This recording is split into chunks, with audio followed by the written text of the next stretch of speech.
Puji Tuhan, bertemu kembali di Renungan 79. Bapak Ibu Saudara keluarga GPDI El Shaddai Magelang, kita dapat bertemu kembali untuk bertumbuh bersama di dalam Tuhan dalam 365 hari yang mengubahkan hidup Anda. Baik, puji nama Tuhan Bapak Ibu Saudara, di kesempatan saat ini kita kembali akan belajar mengenai kebenaran firman Tuhan yang pada saat ini di dalam 1 Petrus pasalnya yang keempat di ayatnya yang ke-10. Baik, saya akan membacakannya untuk kita semua dan Bapak Ibu Saudara dapat menyimaknya di dalam Alkitab masing-masing. Demikianlah firman Tuhan. Layanilah seorang akan yang lain sesuai dengan karunia yang telah diperoleh tiap-tiap orang sebagai pengurus yang baik dari kasih karunia Allah. Puji nama Tuhan Bapak Ibu Saudara. Hari ini kita akan merenungkan sebuah ayat yang penting dalam kehidupan kita sebagai orang percaya.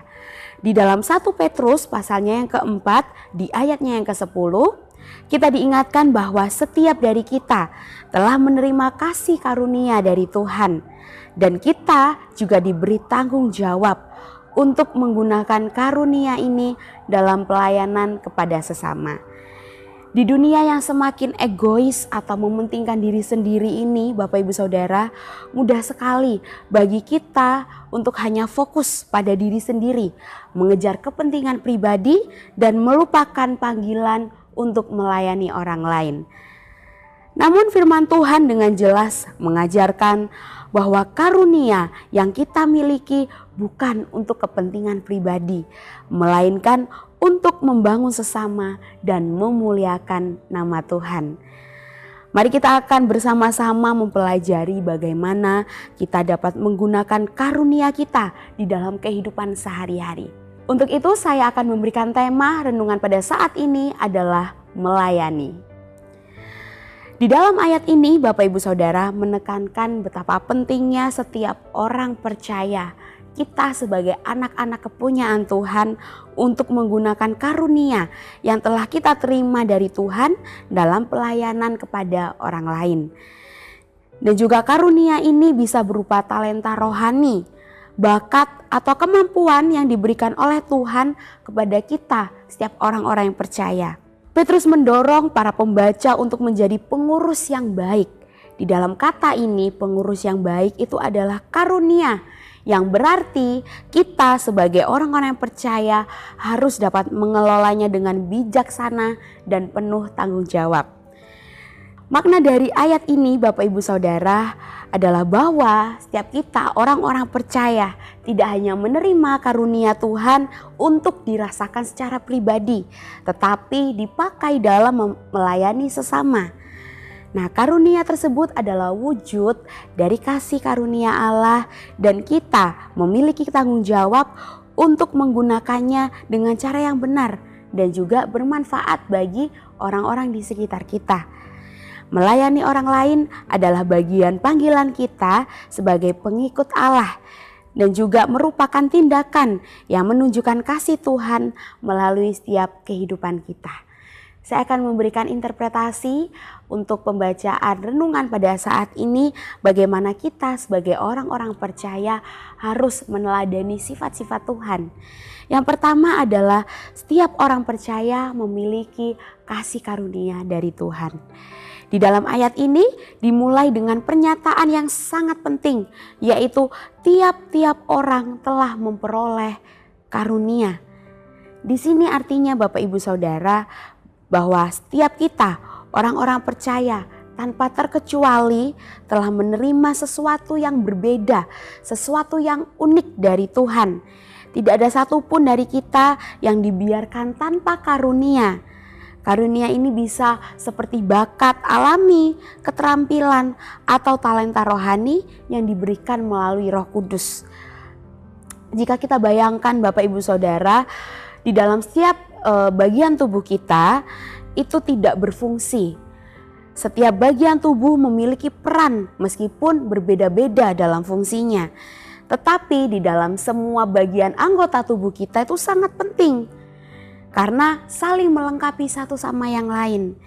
Demikian juga dalam tubuh Kristus, kita masing-masing memiliki fungsi dan karunia yang berbeda-beda, tetapi semuanya penting untuk pelayanan bersama. Dan kita juga perlu merenungkan Bapak Ibu Saudara, apakah karunia yang Tuhan berikan bagi setiap kehidupan kita? Apakah yang telah kita lakukan atas karunia ini untuk melayani orang lain? Jangan pernah merasa bahwa setiap kita tidak memiliki sesuatu yang berarti untuk diberikan.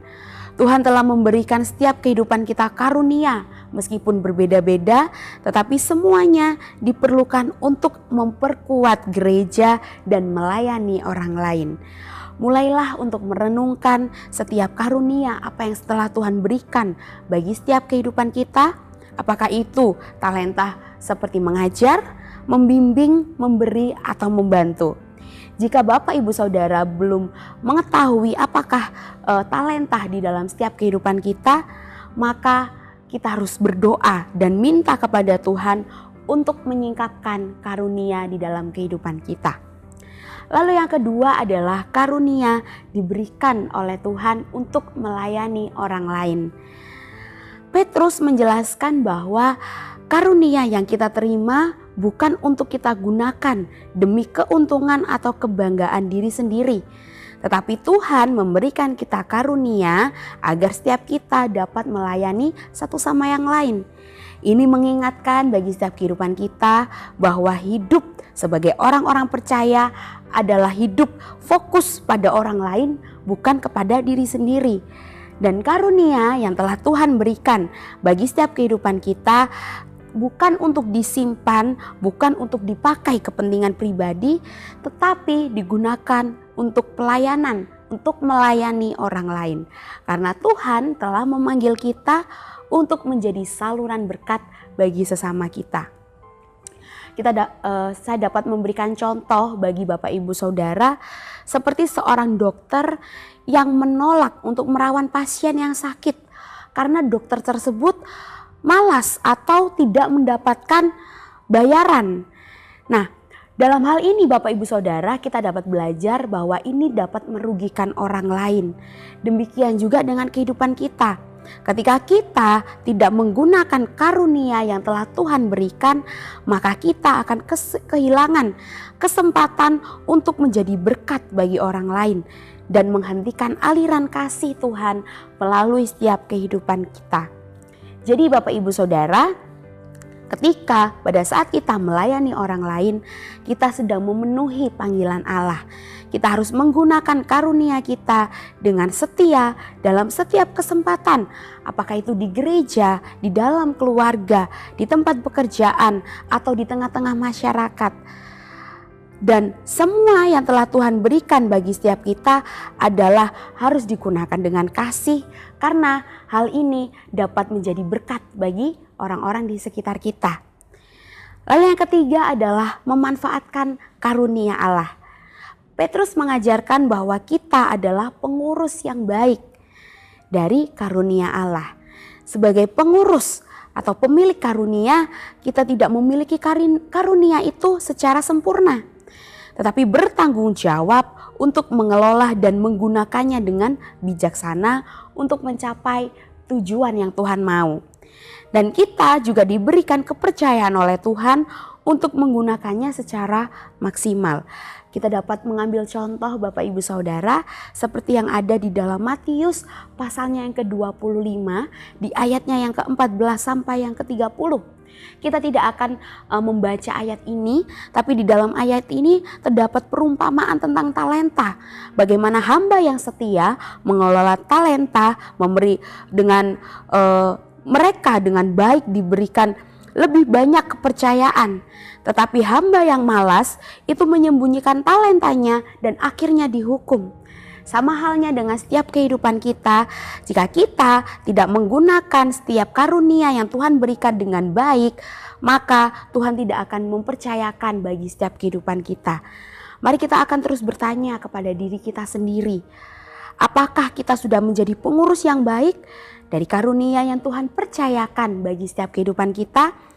Apakah kita sudah menggunakan untuk memuliakan Tuhan dan melayani sesama? Jangan pernah menyia-nyiakan waktu dan kesempatan, tetapi gunakan karunia kita dengan penuh tanggung jawab. Dan yang terakhir Bapak Ibu Saudara, pelayanan kita adalah sebagai bentuk ibadah kita kepada Tuhan.